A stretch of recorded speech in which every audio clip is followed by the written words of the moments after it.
Boa noite, igreja, sejam todos bem-vindos à Liber, a esse nosso espaço aqui pelo YouTube mesmo, onde nós temos aprendido também a utilizá-lo como um espaço de adoração ao Senhor. Então, em mais esse culto, eu gostaria de te convidar, onde você estiver, para que você se conecte em adoração ao Senhor agora. E eu convido você também a participar do nosso chat. Deixe, durante o decorrer do culto, deixe uma mensagem ali que glorifique ao Senhor. Expresse também a sua adoração ao Senhor por meio das suas palavras. Nós nos cumprimentamos ali, é muito legal esse movimento da igreja. Então eu te convido a adorar ao Senhor Jesus com todo o seu ser, de todo o seu entendimento, com todas as suas forças. Deus nos abençoe. Neste momento eu gostaria de fazer uma oração. Senhor, em nome de Jesus, Pai, nós somos gratos por mais esse culto. Muito obrigado, Senhor, porque até aqui o Senhor tem nos abençoado. E nós te pedimos, Senhor, que o Senhor venha inundar as nossas vidas. Nesse momento em que nós abrimos o nosso coração, nos derramamos na Tua presença, que o Senhor venha nos encher o nosso coração com a Tua alegria, Senhor. Em nome de Jesus, muito obrigado, Senhor. E assim nós oramos e agradecemos ao Senhor, Pai. Que o Senhor nos ajude a adorá-lo na liberdade, a liberdade que o Espírito Santo nos traz para adorá-lo. Em nome de Jesus, Senhor. Amém. Amém, irmãos?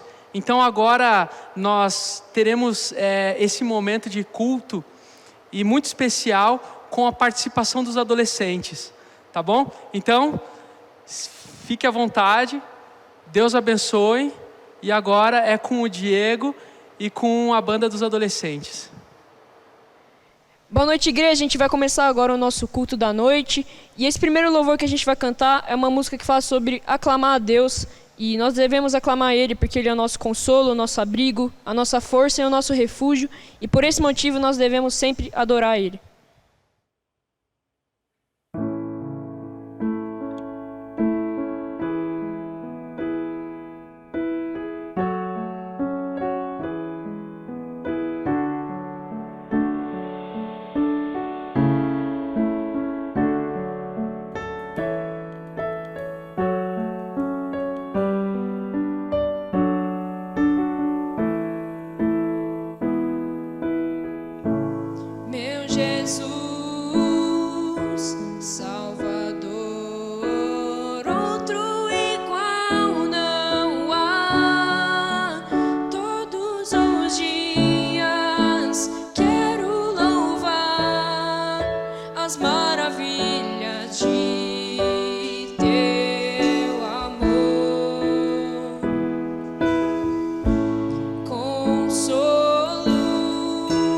Abrigo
Boa noite a todos. Agora nós vamos ter um momento de bate-papo. O nosso tema é Eu Não Me Envergonho do Evangelho. E para começar, eu vou chamar os convidados, o pastor Cezinha e o Ângelo.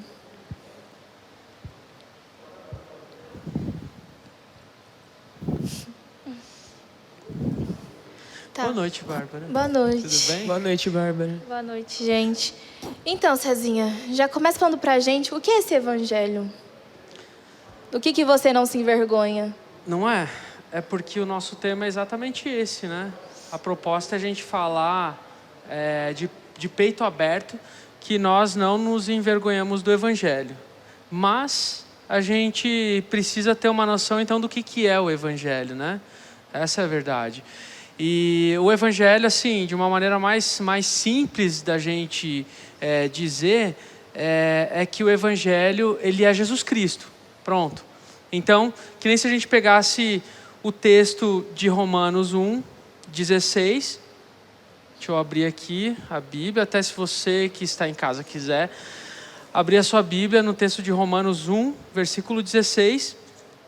É exatamente isso que Paulo diz, né?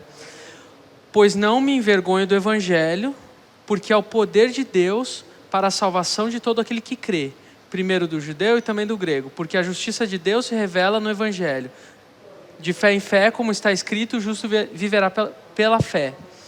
Então aqui, eu não me envergonho de Jesus Cristo, né? Essa é a sacada aqui. Dentro do significado do que é o Evangelho. Agora, o Evangelho é Jesus Cristo, sim. Então o Evangelho não é qualquer coisa, é uma pessoa. Isso a gente pode definir, né? Só que essa palavra, Evangelho, ela vem da cultura grega mesmo, né? Da cultura grega vem essa palavra, né? O Evangelho. Só que o que essa palavra significava na cultura grega? Esse é outro gatilho importante que a gente precisa ter e fundamental da gente saber. É que Evangelho significa boas notícias, né? Então, quando Jesus diz, vão e preguem as boas notícias, né? E será, lá em Mateus 24, ele diz, e será pregado este Evangelho em todo o mundo. Então virá o fim. Então Jesus está dizendo, e será proclamado as boas novas de salvação. A notícia é essa boa, né?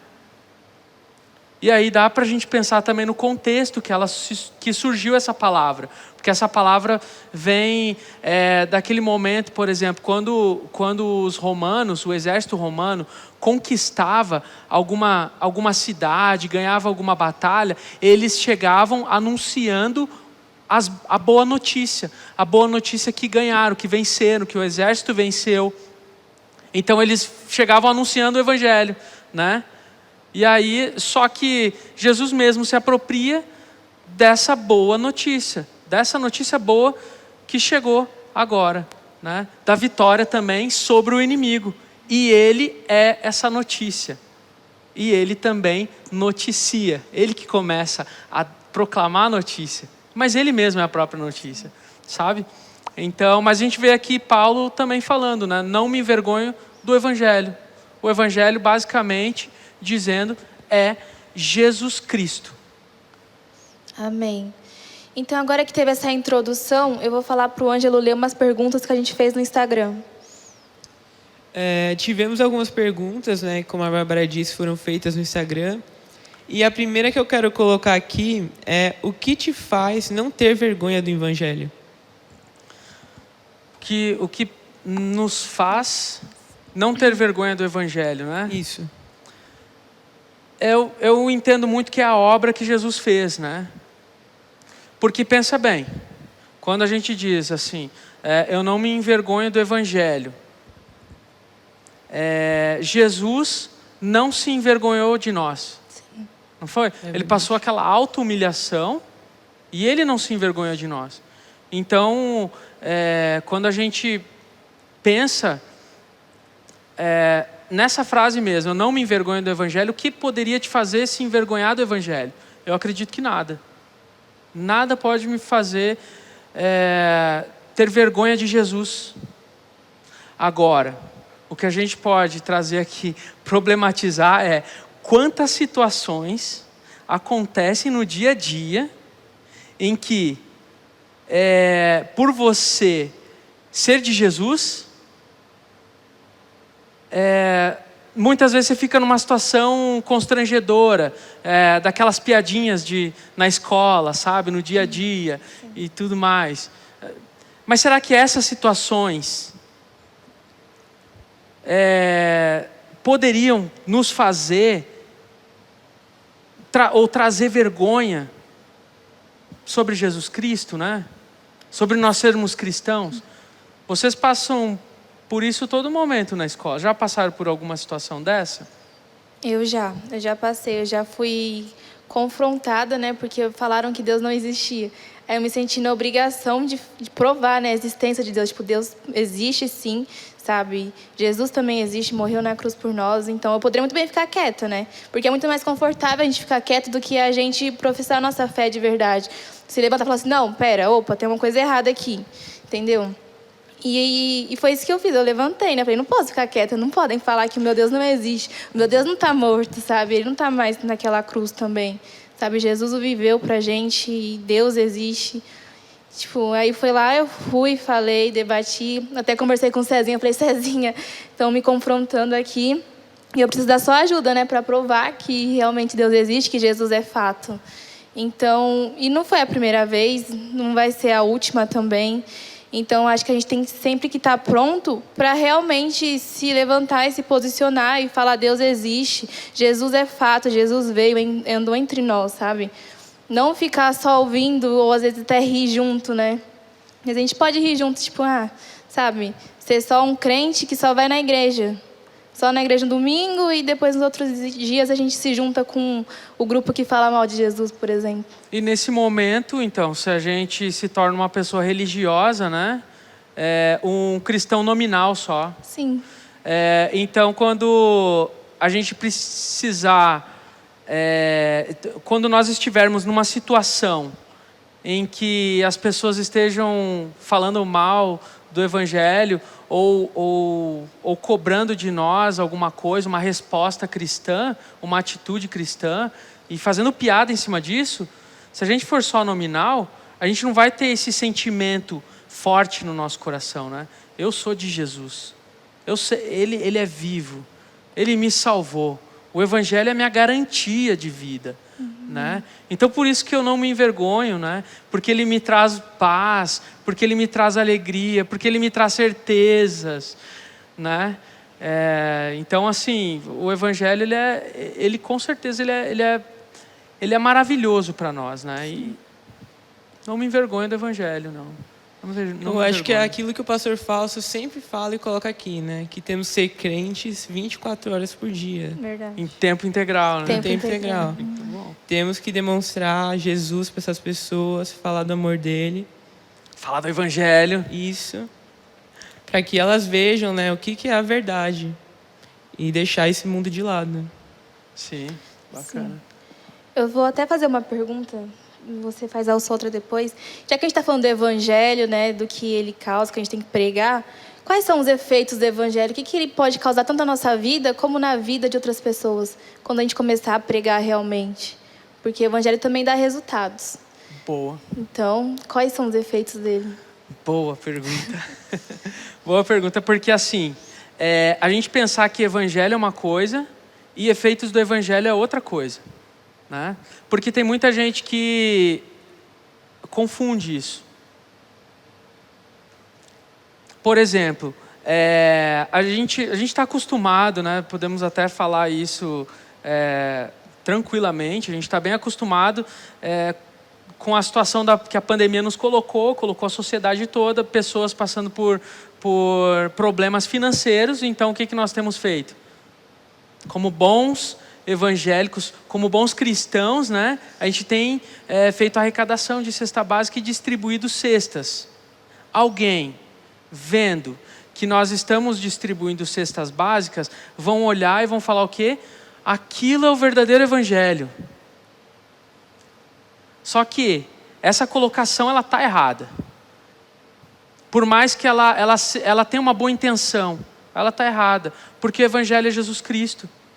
E o que está acontecendo naquela distribuição de cesta básica, através do grupo cristão, de pessoas que foram transformadas pelo evangelho, são os efeitos do evangelho. Os efeitos do evangelho trouxeram generosidade para o nosso coração. Os efeitos do evangelho transformaram a nossa vida.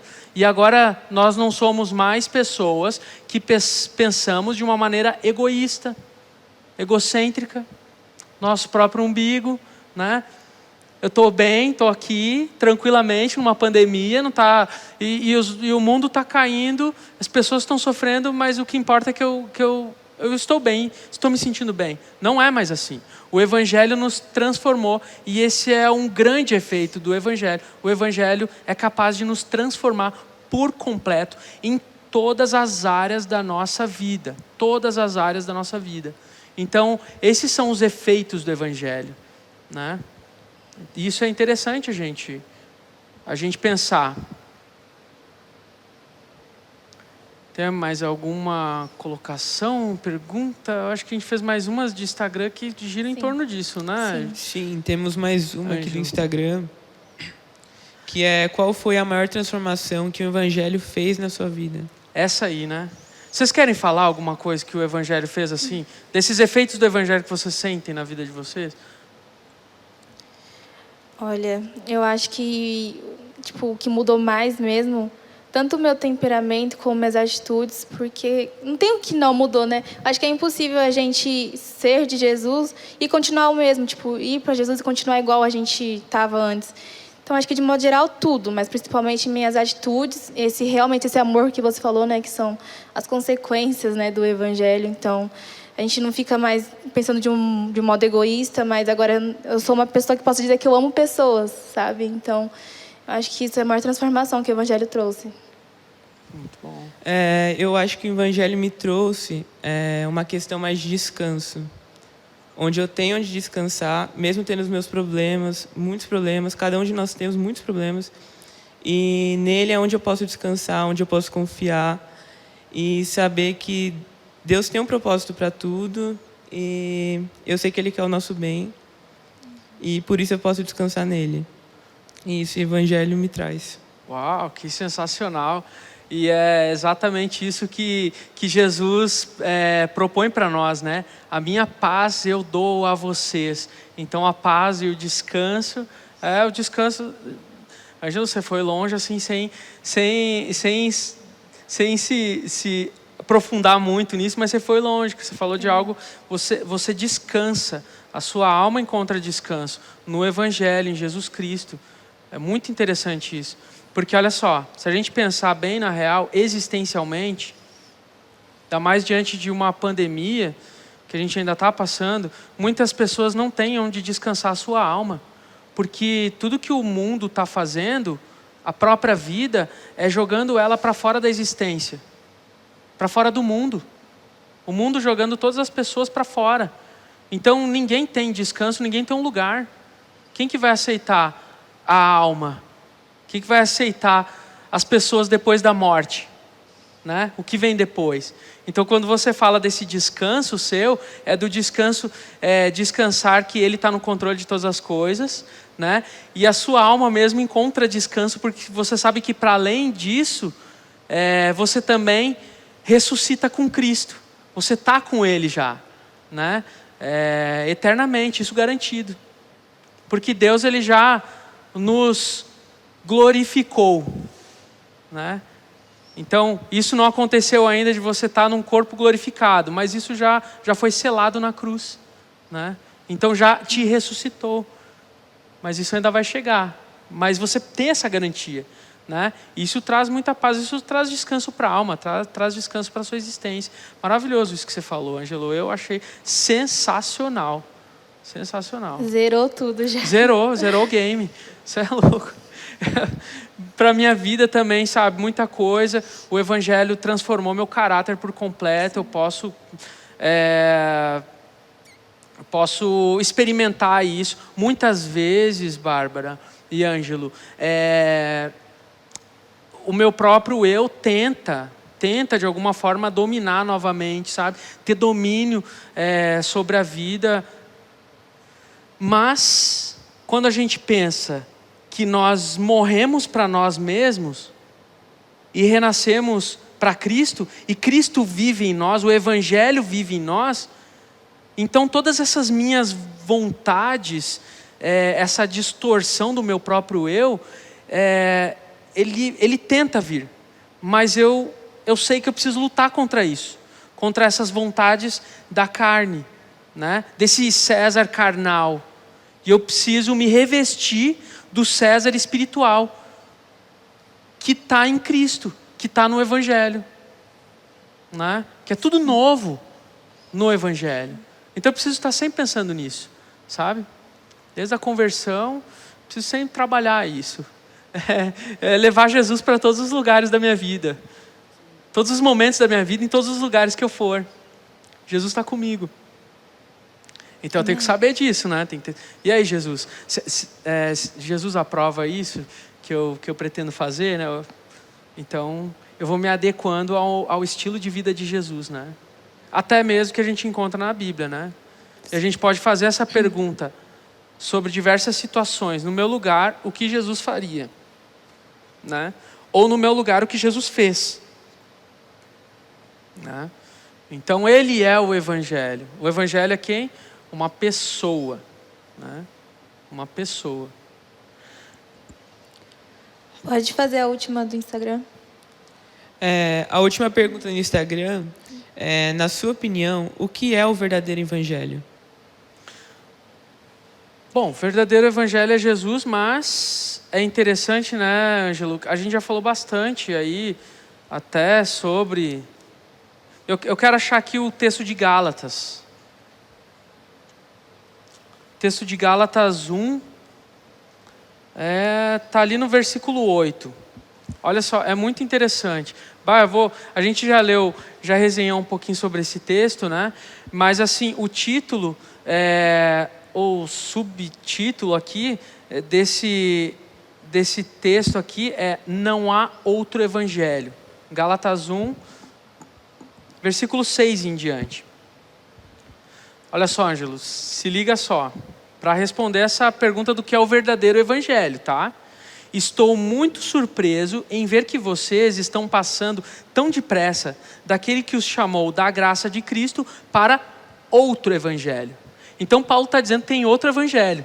E aí que a sua pergunta ela cabe muito bem. Qual é o verdadeiro evangelho, né? Já que existe outro evangelho, como assim? O qual... Na verdade, não há outro. Ele mesmo diz, não há outro, há um. Só que, vamos continuar. Porém, há alguns que estão perturbando vocês e querem perverter o evangelho de Cristo. Mas ainda que nós, ou mesmo um anjo vindo do céu, pregue a vocês um evangelho diferente daquele que temos pregado, que esse seja anátema, ou amaldiçoado, né? Essa pregação de outro evangelho que seja amaldiçoado. Como já dissemos e agora repito, se alguém está pregando a vocês um evangelho diferente daquele que já receberam, que seja anátema, né? Então assim, existe outro evangelho? Olha, não existe outro evangelho. Existe o verdadeiro evangelho, Jesus. O caminho, a verdade, vida. O verdadeiro, Ele. Porém, muitas vezes a gente ouve outras pessoas com narrativas de outro evangelho. Quando Paulo estava falando aqui e dizendo para os Gálatas que ele estava surpreso que eles estavam recebendo outro evangelho, é que eles estavam recebendo uma ideia numa perspectiva de sincretismo, sabe? Alguma coisa que estava se misturando com o verdadeiro evangelho. E estava surgindo ramificações de outro evangelho. Por exemplo, eles todos renasceram na graça de Jesus, nova criatura, e estavam voltando à fé que eles tinham antes de conhecer a graça de Jesus, né? Então estavam voltando ao judaísmo aqui, no caso, né? E aí Paulo interrompe aquilo, chamando a atenção deles. Gente, não existe outro evangelho. Se alguém falar outro evangelho para vocês, sobre outro evangelho, seja amaldiçoado esse ensinamento.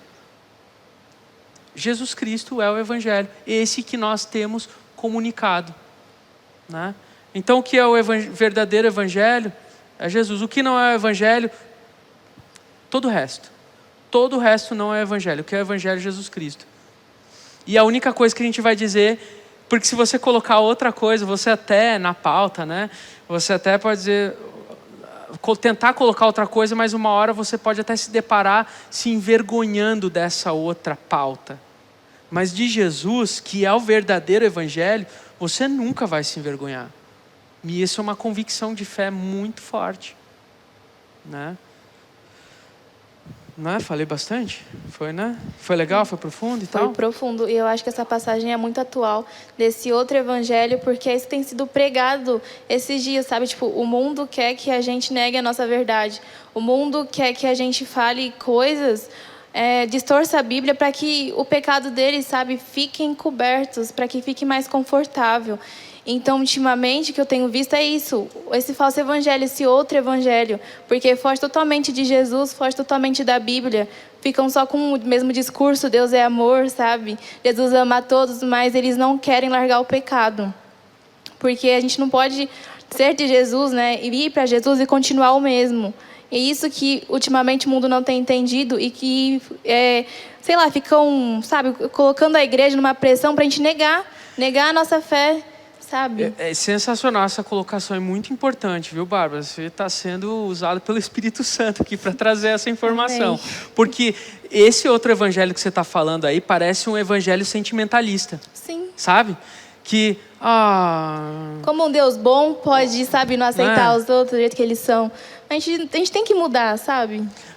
Vamos lutar pelaquela causa e tal, mas não é isso, calma, não é. O evangelho não é sentimentalismo. Ele gera, efeitos do evangelho geram uma sensibilidade maior na gente, com certeza, mas o evangelho não é sentimentalismo. Ele é transformação. Ele confronta. Sim. Isso que você falou é muito importante. E o mundo não aceita ser confrontado. Por isso que eles querem que a gente fale. Mentira, eles querem que a gente minta, que a gente se posicione de um jeito que eles não se sintam pressionados a abandonarem o pecado. E aí, quando a igreja se posiciona, é preconceito, sabe? Sim, exatamente. Porque a geração vive o sentimentalismo. Sim. E aí, alguns, na tentativa de distorcer o verdadeiro evangelho, fazem essa mistura que a gente pode chamar que é o outro evangelho, o falso, né? Falso. O falso evangelho, né? E desde muito tempo, né, Angela? Desde muito tempo. Pega só algumas partezinhas da Bíblia que agradam e aí muda o discurso. Exatamente. Muito bom. Esse texto, Cezinha, me fez lembrar de muitas pessoas que acabam falando essas coisas que você disse, tentando manipular, criando esse falso evangelho. E às vezes a gente sempre tem que pegar, por isso que a gente tem que sempre pegar a Bíblia, ler e ver se aquilo está realmente condizente com a palavra de Deus. E temos que ler e ver, se não tiver, abandonar isso. Temos que sempre olhar a palavra e ver se aquilo é certo ou não. É isso. À luz do Evangelho. A nossa vida sempre à luz da palavra de Deus, à luz do Evangelho. Que Jesus Cristo ilumina tudo para nós, né? A nossa caminhada. Ele ilumina a nossa vida, Ele traz luz para a nossa vida, mas é muito legal que a gente passa a enxergar todas as coisas. C.S. Lewis fala isso, né? que nós passamos a enxergar todas as coisas na luz de Jesus, na luz do Evangelho. Verdade. Tem até um versículo, que acho que está em Salmo 119, que fala: guarda tuas palavras no meu coração para não pecar contra ti. Está no Salmo 119. São 100 versículos. Então, eu acho que a gente já falou bastante. Eu queria encerrar com uma última pergunta, que eu acho que é muito, muito importante, que ela fala assim: como que a gente pode falar do Evangelho para diferentes tipos de pessoas e diferentes situações? Nossa. Porque Paulo ele falou que eles faziam de tudo para que a mensagem fosse pregada. Então, como que a gente pode ser, né, tipo, igual Paulo? Muito bom. É um desafio que a gente tem, né? Pregar o Evangelho. Falar sobre o Evangelho. De uma maneira em que as pessoas vão entender. Numa linguagem, né? Então, quando a gente chega, aí a gente vai entrar um pouquinho no aspecto da cultura, né? A cultura. A gente poderia dizer que a gente tem a cultura do Evangelho. Não é? Cultura do Evangelho. Não é pecado e não é errado a gente dizer que Jesus é uma cultura. A gente pode dizer que Jesus é a cultura do reino. No aspecto de cultura. Eu estava lendo um livro que foi lançado há pouco tempo. Eu esqueci o nome do autor. Mas o título dele é Conectados. E o autor deste livro, ele fala sobre cultura mesmo. E ele chega a uma síntese bem legal, que eu nunca tinha ouvido falar. Eu estudei antropologia, sou formado em ciências sociais, e eu nunca tinha ouvido essa perspectiva, nem na psicologia também, sobre cultura. E ele falou o seguinte, de uma maneira histórica, que cultura é uma história contada. Seja ela de um fato que ocorreu, ou até mesmo uma lenda, sabe? Mas cultura é uma história contada. Eu tinha outras definições até sobre cultura, né? Mas assim, aí a partir desse insight, eu pensei o seguinte: Jesus, ele é cultura, ele é uma história, ele é um fato que aconteceu. E se a gente for estudar profundamente a vida e obra de Jesus, ali a gente vai encontrar a cultura do reino de Deus. E pensem bem, se não tivesse a figura de Jesus para sustentar toda a cultura do reino de Deus, né? Tudo, a ética do reino de Deus, toda a cultura, a maneira que a gente se comporta, a aplicação de todas as palavras de Jesus, né? Se a gente não tivesse Jesus como referencial, a gente não teria como viver a cultura do reino de Deus aqui na terra hoje, a cultura do reino de Deus. Digamos que a gente tentasse, vamos tentar montar uma cultura do reino de Deus, e a gente pega então tudo que foi falado pelos profetas no Antigo Testamento. Não daria para a gente montar uma cultura. Eles tentaram até. O máximo que eles conseguiram é uma cultura de um povo, uma civilização, mas não do reino de Deus. E em Jesus, a gente tem toda a base da cultura do reino de Deus. Então, assim, vou agora linkar com a sua pergunta, Bárbara. Como que a gente vai comunicar para outras pessoas? Quais são as estratégias, né, que a gente vai utilizar? A gente vai utilizar primeiro a cultura do reino de Deus, a cultura que nos transformou, a cultura do Evangelho.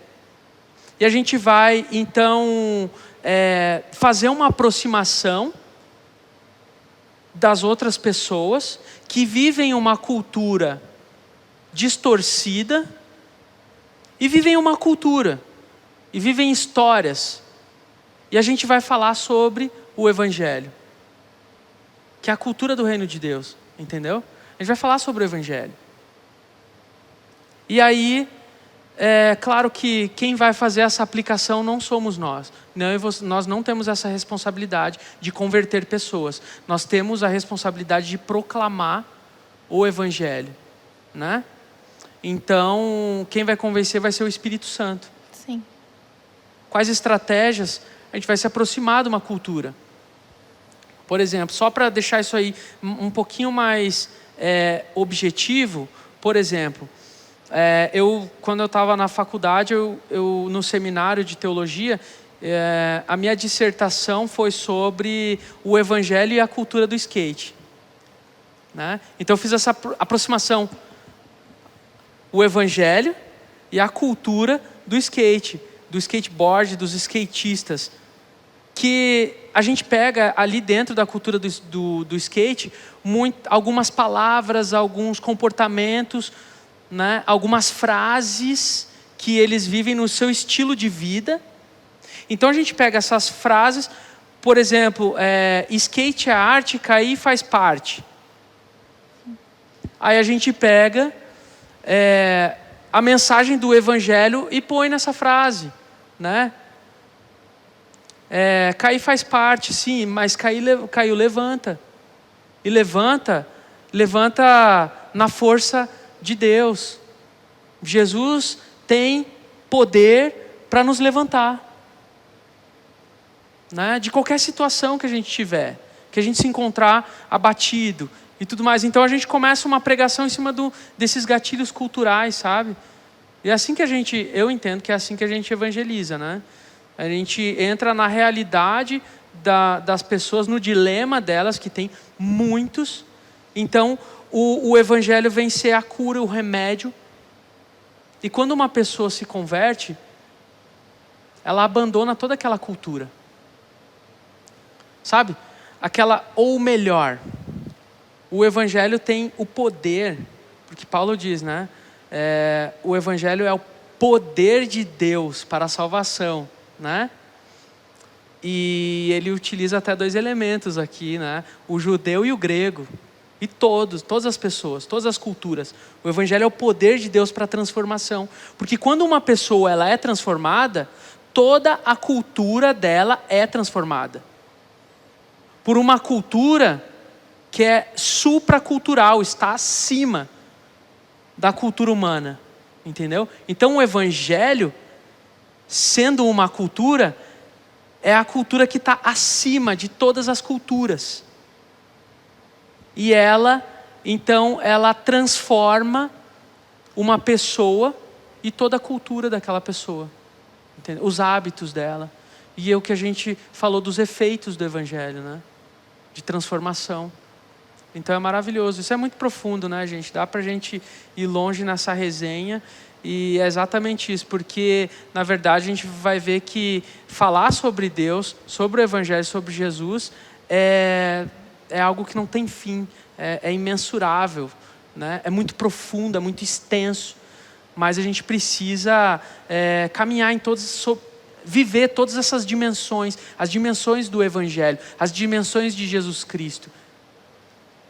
É interessante para nós como cristãos, né? Amém. Então, quando vocês forem evangelizar alguém, pensem nisso. Façam a leitura da pessoa, do dilema. E apliquem a solução, o remédio, o evangelho, que é poder de Deus para a salvação. Amém.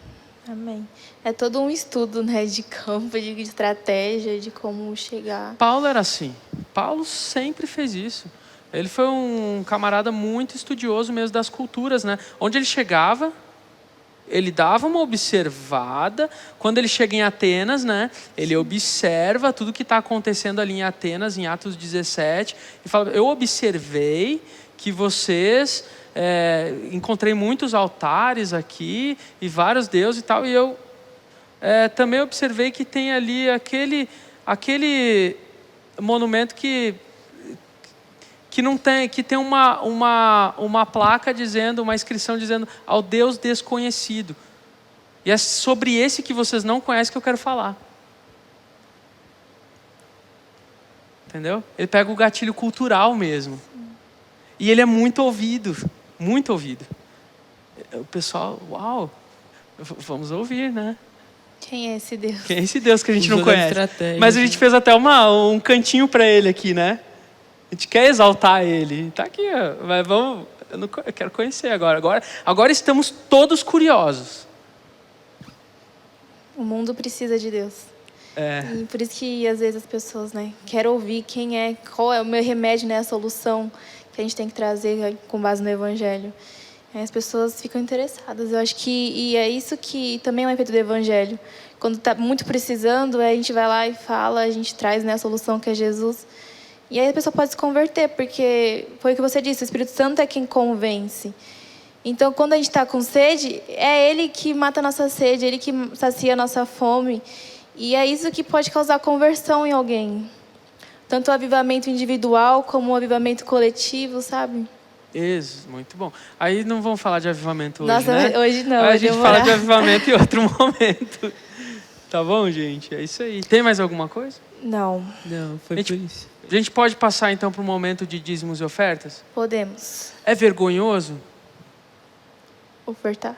ofertar, dizimar? Jamais. Jamais, né? Porque a obra de Deus avança a partir do momento em que nós mostramos todo esse desapego ao dinheiro, né? Então, eu quero aproveitar esse momento, né, que a gente está aqui nesse bate-papo tão legal, para a gente, então, dizer para você que está aí participando conosco de casa, que você possa também adorar ao Senhor com seus dízimos e ofertas.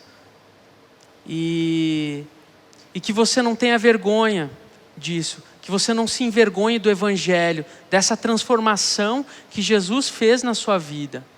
Então, você pode, sim, nós podemos falar assim, nós que mantemos a obra de Deus, é um compromisso nosso, um compromisso da igreja, manter a obra de Deus, e Deus tem nos sustentado em todos os momentos. E nós sabemos que Deus está conosco, sim, porque o Evangelho, ele avança, as boas notícias avançam, a obra de Deus não para, por meio dessa fé que nós vivemos e expressamos. Então, sim, participe deste momento de dízimos e ofertas, é o encerramento aqui do nosso quadro. Agora a gente vai passar para um momento de louvor. Deus abençoe a sua vida, que o Senhor continue prosperando também a sua vida. Você tenha experiências da provisão de Deus em todos os dias. Todos os dias. Amém? Deus abençoe. Tamo junto.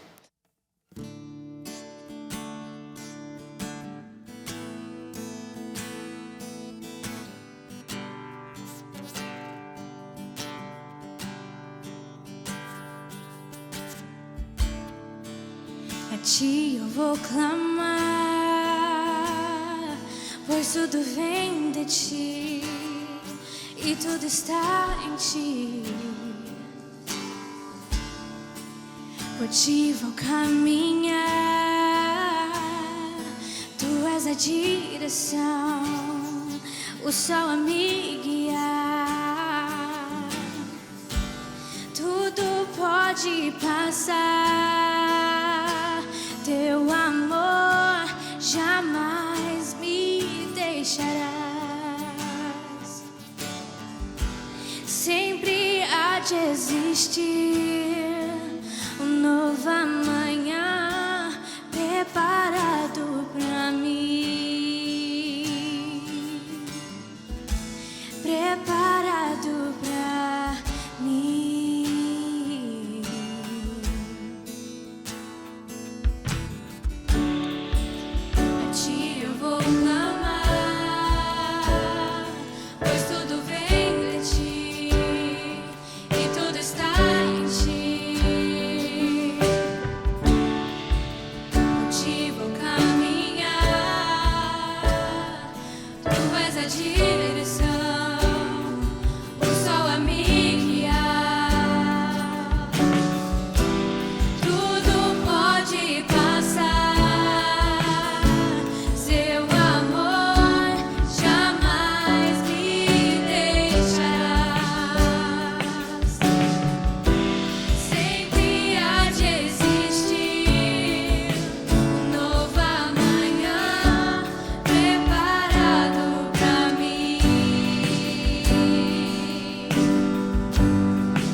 aqui,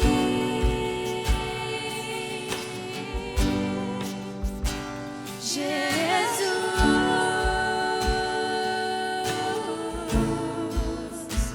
eis-me aqui.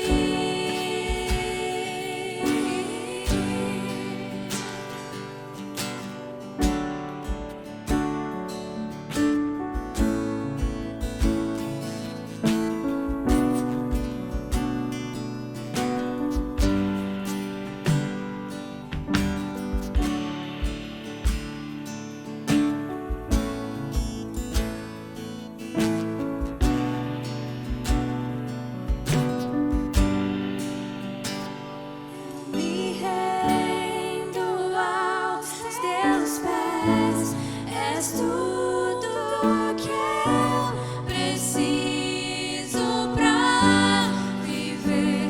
Eu me lanço aos teus braços, onde encontro meu refúgio.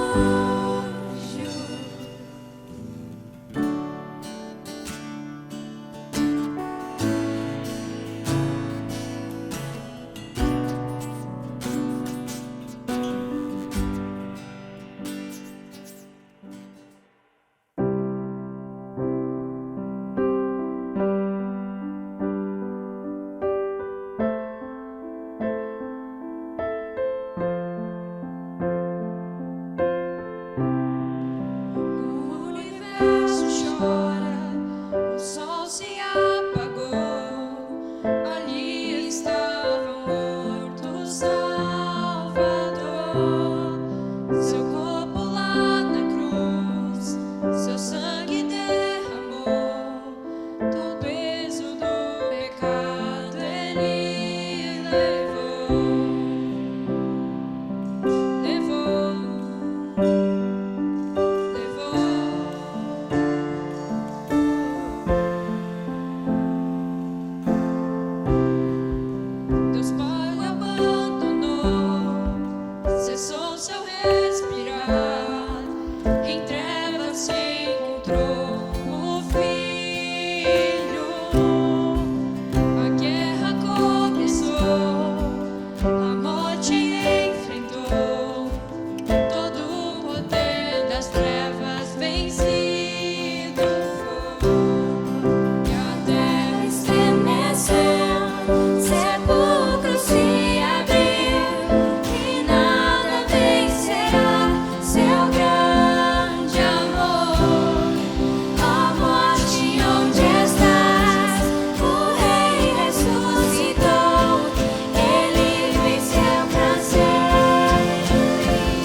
Irmãos, glória a Deus pela vida dos nossos adolescentes.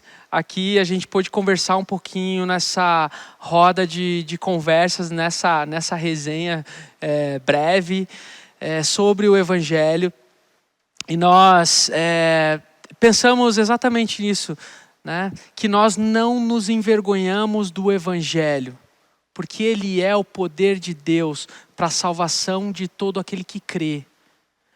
Então, diante dessa realidade que nós vivemos hoje, eu gostaria de trazer aqui uma reflexão. Uma reflexão que é até bem propícia para o mês esse em que nós comemoramos a Reforma Protestante. Então, em mais esse mês que nós comemoramos a Reforma Protestante, que teve muito desse texto como um gatilho, né, para que acontecesse. Então eu gostaria de compartilhar e continuar nele, né, em que Paulo diz em Romanos 1, versículo 16 e 17, pois não me envergonho do Evangelho, porque é o poder de Deus para a salvação de todo aquele que crê, primeiro do judeu e também do grego, porque a justiça de Deus se revela no Evangelho, de fé em fé, como está escrito, o justo viverá por fé. Esse texto que causou tanto impacto há mais de 500 anos atrás, ele ainda causa impacto na nossa vida e ele reverbera sobre as nossas vidas. Quando eu digo há mais de 500 anos, é exatamente na Reforma Protestante. Porque, na verdade, Paulo trouxe essas palavras e teve esse entendimento, né, de que ele não se envergonha do Evangelho, da boa notícia.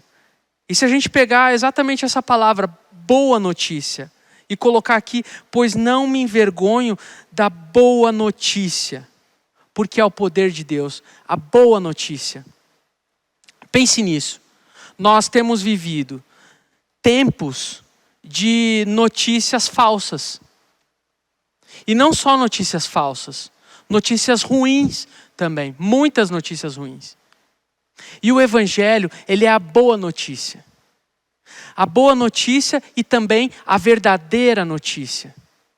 Uma notícia verdadeira para nós.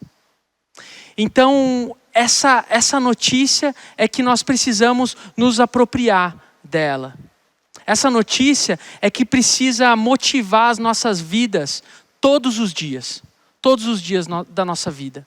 Então eu te convido exatamente a se apropriar dessa boa notícia, do Evangelho na sua vida. De Jesus Cristo, da verdade. Claro que você vai ficar sabendo das notícias falsas, mas essas notícias falsas, elas são insignificantes perto da boa notícia. Em dias em que muitas pessoas se preocupam com as notícias falsas, nós temos a boa notícia, a verdadeira notícia da salvação, do poder de Deus. E é exatamente isso, o poder de Deus capaz de nos transformar, de transformar a nossa vida por completo. E eu não me envergonho do Evangelho, porque ele é o poder de Deus para a salvação de todo aquele que crê. Então, se você crê no Evangelho, ele vai transformar a sua vida. E você vai poder se aprofundar mais nessa realidade do Evangelho. Na realidade de saber quem é o Evangelho. O Evangelho é Jesus Cristo. E este é o poder para a nossa salvação.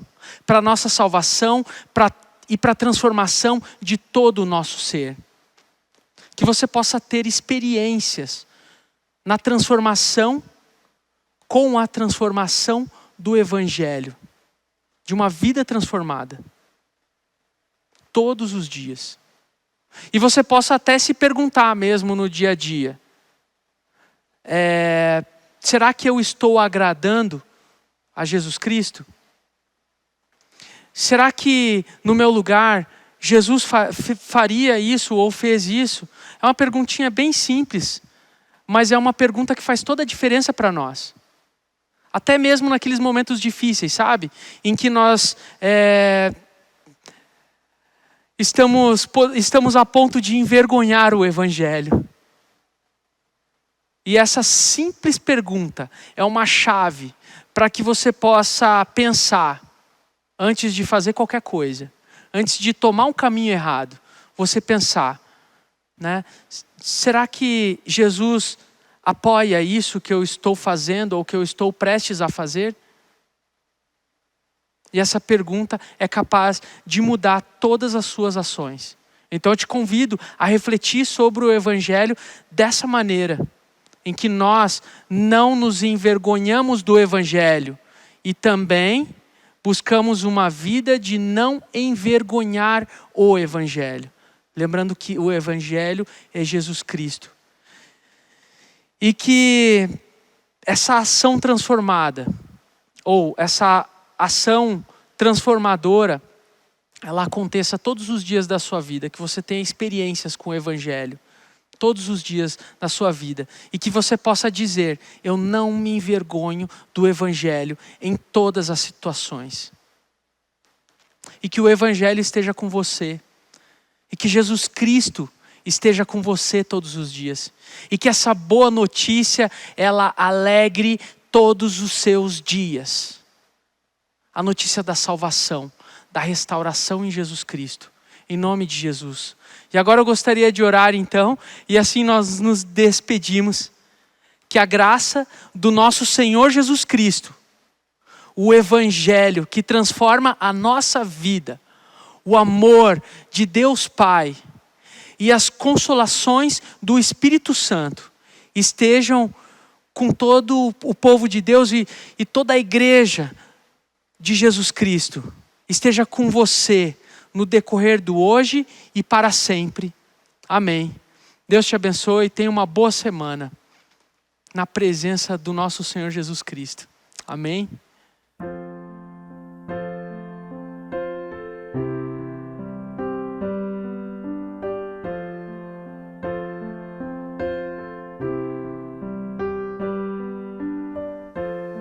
Ela é a expressão do que há de belo. É a noiva do leão, seu amor eterno. E fez da terra o seu jardim para anunciar o seu amor. E quando o mal tenta impedir, o leão rugir. Se luta contra o mal, ela é corajosa. Se apoia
Cada mulher tem uma história, desempenha diversos papéis com habilidade e competência, é filha, mãe, esposa, avó, amiga, profissional, provedora de afeto e de cuidado. São tantas as prioridades diárias que acaba sendo comum a mulher se descuidar do cuidado consigo mesma. Por isso, o Liber Saúde convida você a refletir sobre esse assunto. Cuide-se com carinho. Reserve um tempo para olhar-se atentamente e perceber os sinais que o seu corpo apresenta. Consulte-se com os médicos periodicamente e realize os exames indicados para a sua idade. Além disso, alimente-se de forma saudável, pratique atividade física, mantenha um peso adequado e cuide do seu emocional. Neste Outubro Rosa, mês em que enfatizamos a prevenção ao câncer de mama, que a sua saúde seja uma prioridade para você. O diagnóstico precoce do câncer de mama aumenta as chances de cura. Algumas mulheres têm cicatrizes que lembram quanto elas são fortes.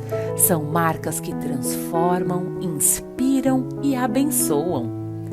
Convidamos você a realizar as mudanças necessárias. É preciso uma decisão pessoal para promover o cuidado com a sua saúde. A prevenção pode mudar a sua história. Juntas, somos mais fortes. Meu nome é Mariana Mendes e aos 37 anos de idade eu recebi a notícia mais difícil da minha vida. Durante um exame de rotina, totalmente assintomática, sem alterações ao exame de toque, eu fui diagnosticada com câncer de mama, a minha primeira mamografia. Imediatamente assim meu chão se abriu, eu fiquei perdida com os meus sentimentos, meus pensamentos. Como lidar com essa notícia tão cruel, tendo 2 filhos pequenos e tantos sonhos pela frente? Tudo ficou muito confuso para mim, para minha família, o que nós iríamos enfrentar. Eu costumo dizer que eu chorei até a última gota de lágrima e perguntei muitos porquês para Deus.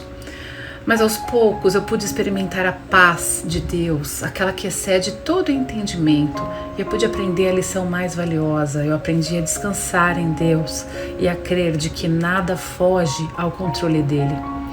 Eu precisei fazer a cirurgia, fiz quimioterapia, fiz a radioterapia, e durante a quimio o meu cabelo caiu e eu estava assim muito triste porque eu não queria ficar sem cabelo. Então um momento tão temido chegou. Durante a minha segunda sessão de quimioterapia, quando eu olhei o cabelo caído assim no chão do hospital, eu decidi raspar o meu cabelo. E aí chegando em casa, chamei os meus filhos, chamei os meus pais, meu marido e falei: hoje nós faremos um grande salão de beleza aqui na nossa sala. Todos vão cortar o cabelo da mamãe. Aí coloquei uma música alegre e todos pegaram a maquininha e rasparam um pouco do meu cabelo. Foi um misto de emoções, de sentimentos. Aquele momento tão temido se tornou em algo mais leve e foi tão significativo para mim porque eu me senti tão forte, amparada, acolhida por todos naquele momento. Eu estava com a rede de apoio mais incrível que eu poderia ter. Meu marido, meus filhos, meus pais, minha família. Eu aprendi, gente, que Deus, Ele sempre está no controle e não permite que passemos por nada além das nossas forças, porque Ele é a nossa força. Nós podemos enfrentar todas as coisas, pois Ele nos fortalece. E a gente aprendeu a transformar esses momentos difíceis em oportunidades para crescer, mudar. Não deixe de fazer o seu exame de rotina. O câncer de mama, gente, tem grande chance de cura quando diagnosticado de forma precoce. Faça os exames recomendados para sua faixa etária. Vá à consulta. Cuide de você. Nós somos os melhores motivos para nós mesmas. Vamos nos cuidar. Temos uma vida tão corrida, tantas preocupações. Cuide de você.